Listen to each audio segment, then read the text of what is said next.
When we first met Jane, she'd been in hospital for around about 9 months.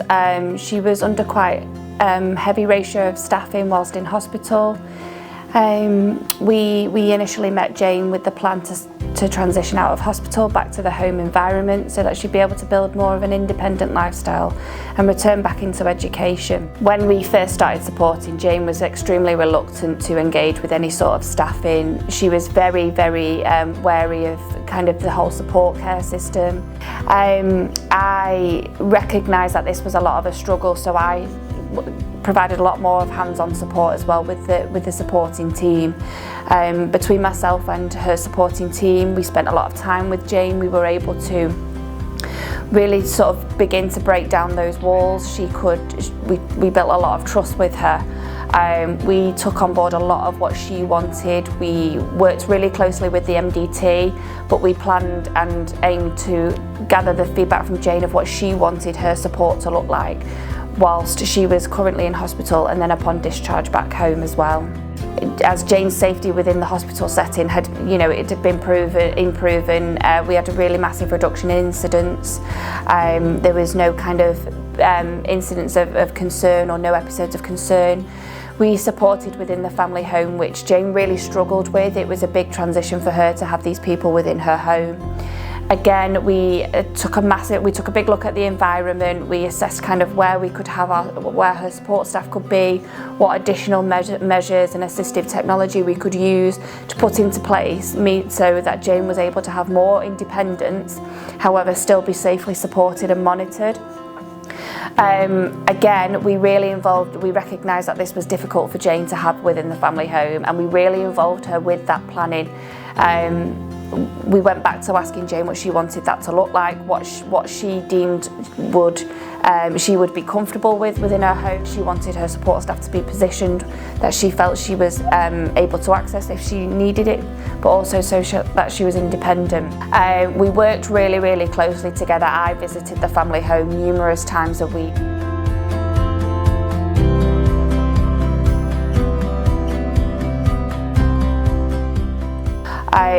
With Jane, we worked really closely. She recognised there was some of the supporting team members she was more comfortable with.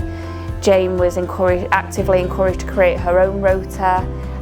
She was actively encouraged to take part in weekly reviews with a social worker, with the commissioning team. They were very much in favour of Jane being involved in that and her kind of building her own support package around what she thought would be most ideal for her. I was very open from the beginning around positive risk taking. We really felt that I really felt passionate about providing Jane with these additional this opportunity to do different things, to have that risk. We really encouraged Jane to kind of think outside the box in terms of having control over her mental health and her kind of thought processes. What we found with Jane that was really important was that we actively encouraged her and prompted her to think back to times where she's been struggling, times where she may have felt that things would have presented more of an opportunity. And we really encouraged her to look into that risk assessing. So we were very much encouraging her to kind of get out there and do things. Jane was really passionate about going. She wanted to go out for a walk in the local park without support staff within kind of 20 foot of her. That was something she was really passionate about. Jane really enjoyed walking.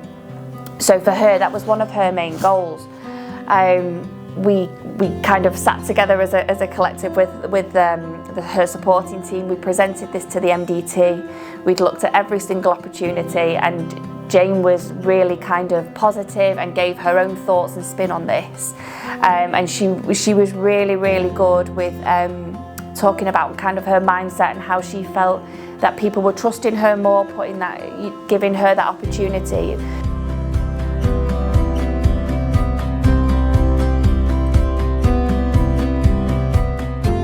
She was very much wanting to return back to education. She'd spent a significant time out of education. Given her age, she was really planning forward for the future. She had friends and family around her that were really positive about her being being able to build a positive career. It was something she was really passionate about. She's a very intelligent young person, so she set herself the goal of completing 4 GCSEs within the space of 5 months, and she has very much smashed that target. She's done it. She's set that target for herself, and she's done really, really well. Jane also wanted to look into something a bit more meaningful that she enjoyed and she wanted to do independently. There was a lot of discussions around some volunteering work, so again Jane was able to undertake some volunteering work, which she's hopefully looking to progress in the future with alongside of her education. And going forward, I just wish her all the best in the future. I hope she gets to that career she's working so hard for, and I hope she really does get where she wants to be. She deserves it, and she's worked really, really hard to achieve it.